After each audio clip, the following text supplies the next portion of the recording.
Bagaimana hukumnya bila seorang laki-laki menikahi Nasrani? Maksudnya perempuan non-muslim, apakah perkara ini sah? Apakah dia melakukan hubungan tidak atau berzina? Baik. Bagaimana dengan Nabi Nuh, Nabi Lut dan Asiyah, istrinya Fir'aun? Baik. Mari kita lihat, ini pertanyaan bagus sekali dan dikomparasikan dengan kisah yang berbeda dan kias yang berbeda. Pertama, larangan menikah beda agama itu jelas sekali. Quran surah kedua Al-Baqarah ayat 221, posisi paling kiri, paling kanan sebelah atas. Quran surah kedua Al-Baqarah ayat 221. Oke, wala tankihul musyrikati hatta yu'min wala amatun mu'minatun khairum min musyrikati walau a'jabatkum. Wala tunkihul musyrikina hatta yu'minu wala 'abdun mu'minun khairum min musyriki walau a'jabakum. Ulaika yad'una ila an-nar. Ulaika yad'una ila an-nar. Allahu akbar. Wala tankihul musyrikat, jelas, dan jangan pernah nikahi perempuan yang musyrik. Jadi enggak boleh laki-laki muslim menikah dengan perempuan yang musyrik, itu enggak boleh, haram hukumnya. Laknya nahyi di situ. Ya. Bapak Ibu sekalian, mana yang musyrik itu apa musyrik? Menyekutukan Allah kan? Ya, menyekutukan Allah. Ya, bagaimana dengan orang yang mengatakan Tuhan itu ada bapaknya, ada anaknya, kan? Tuhan itu tiga, Tuhan itu bersyirikat. Itu yang paling musyrik luar biasa. Itu kezaliman terbesar. Inna syirka la zulmun azim, kan?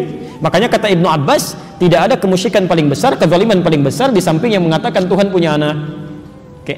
Jadi kita langsung bisa jawab saja bahwa seseorang yang menikah dia dalam keadaan muslim, sudah tahu dalam keadaan muslim, kan? Kemudian dia menikahi hal yang dilarang di Quran, maka hukumnya maksiat. Di pernikahannya dipandang sebagai pernikahan yang maksiat, hubungannya masuk dalam kategori zina sepanjang dia tidak bertobat dan kembali kepada Allah Subhanahu wa taala. Dan fasakh hukumnya.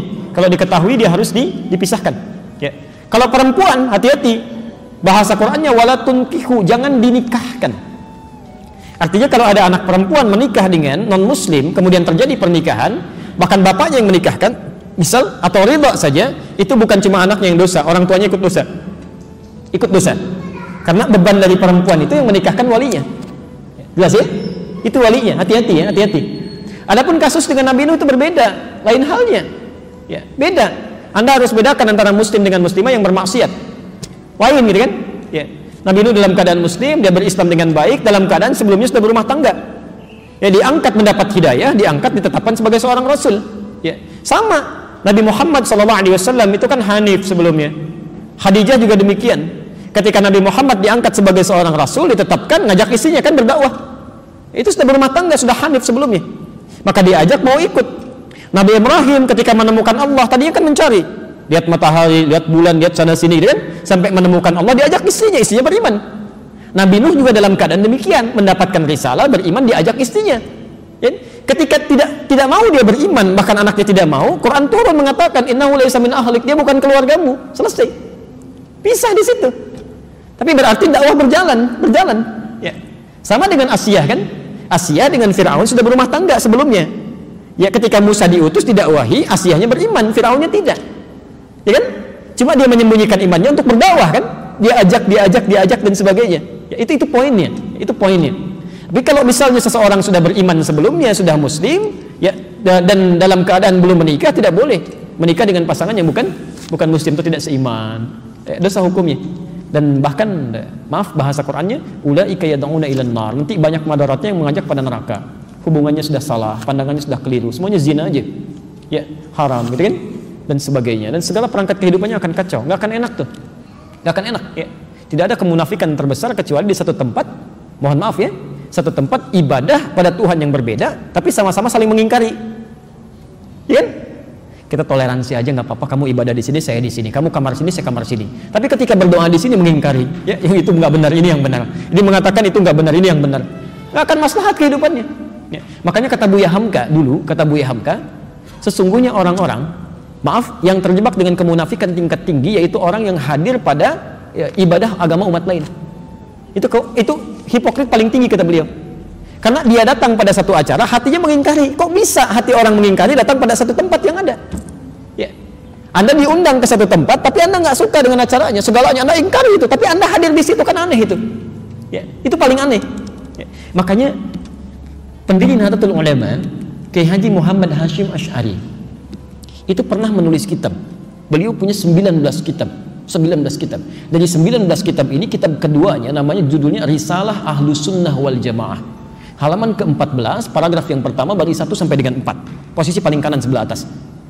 Di kitab ini itu disebutkan Pak Ibu sekalian. Kalau Anda lihat di halaman ke-9 ya, itu judulnya tentang Faslun Awwalu Dhuhuril Bid'ah fi Ardi Jawa. Pasal yang menerangkan tentang awal munculnya bid'ah di tanah Jawa.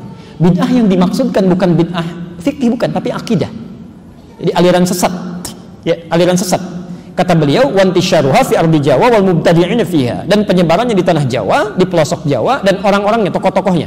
Itu begitu menyebutkan kalimat pertama, kata beliau, adalah penduduk Jawa itu seluruhnya. Seluruhnya itu Ahlus Sunnah wal Jamaah. Ahlus Sunnah wal Jamaah. Tapi tibalah kemudian di tahun 1330 Hijrah. Alfun wa thalathimi'atin wa thalathina hijriyatan. Tiba-tiba entah dari mana masuk paham-paham ke Jawa, merubah keadaan-keadaan Ahlus Sunnah itu. Bahkan ada penyimpangan-penyimpangan. Ya. Halaman 10-nya paragraf kedua bari 1 sampai 3, posisi paling kanan sebelah bawah. Di antara aliran menyimpang itu, ini bukan kalimat saya, tapi saya bacakan kembali dari kalimat kitabnya. Wa minhum rafidhiyuna. Di antara aliran menyimpang itu yang bid'ah itu ada aliran Rafidah. Rafidah itu nama lain dari Syiah. Ya, disebut Rafidah dari kata rafadha, artinya menolak. Karena Syiah itu menolak kekhalifahan Abu Bakar, Umar, Uthman. Ya, mereka katakan Ali yang berhak. Itu disebut oleh Syekh Hasim yang mendirikan Nahdlatul Ulama tanggal 31 Januari 1926. Itu aliran menyimpang. Dulu nggak ada Syiah. Tiba-tiba muncul, kata beliau. Ya sebuna Sayyidina Abu Bakr wa Umar radhiyallahu taala anhuma. Ya, mereka seringkali mencela ya kekhalifahan Abu Bakar dan Umar, semoga Allah meridhai kepada keduanya. Wa yubalighuna Ali bin Abi Thalib wa ahli baitihi. Ya, dan terlalu mengkultuskan Ali dan ahli baitnya. Kita harus menghormati, ya, menghormati, menyayangi ahli bait dan sebagainya, tapi tidak kemudian menjelek